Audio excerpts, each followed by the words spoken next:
Excuse me sir, હા બોલો. અમે ગરીબ લોકો માટે ડોનેશન કલેક્ટ કરી રહ્યા છીએ, તો તમે શું લખાવશો? કઈ નહીં. યથાશક્તિ પ્રમાણે સર. ફૂલ નહીં તો ફૂલની પાકડી, કંઈક તો લખાવો. માફ કરો, કઈ નથી લખાવું. આવા શું હૈસો હાવ, મદદ કરાય કોકની.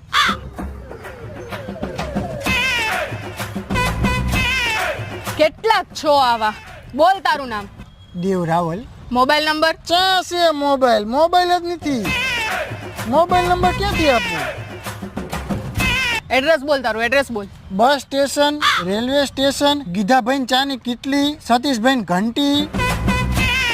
પૈસા નથી, હારા કપડા ક્યાંથી લાયો? આપણે અહીંયા માનવતાની દિવાલ નથી, અહીંયાથી લાવ્યો આ કપડા અહીંયા મૂકી જાય, જરૂરિયાતમંદોની લઈ લે અહીંયાથી. આ ચપ્પલ અહીંયા પડ્યા હોય, હારા મેલા બૂટે હોય, પણ મને ચપ્પલમાં સારું લાગે. પૈસા ભેગા થાય ને એટલે ગમે ત્યાંથી તને ગોતીને સૌથી પહેલો કોન્ટેક્ટ હું તારો કરીશ અને તને પૈસા આપી દઈશું. Thank you. તારા જેવડો ભિખારી મેં ક્યાંય નથી જોયો.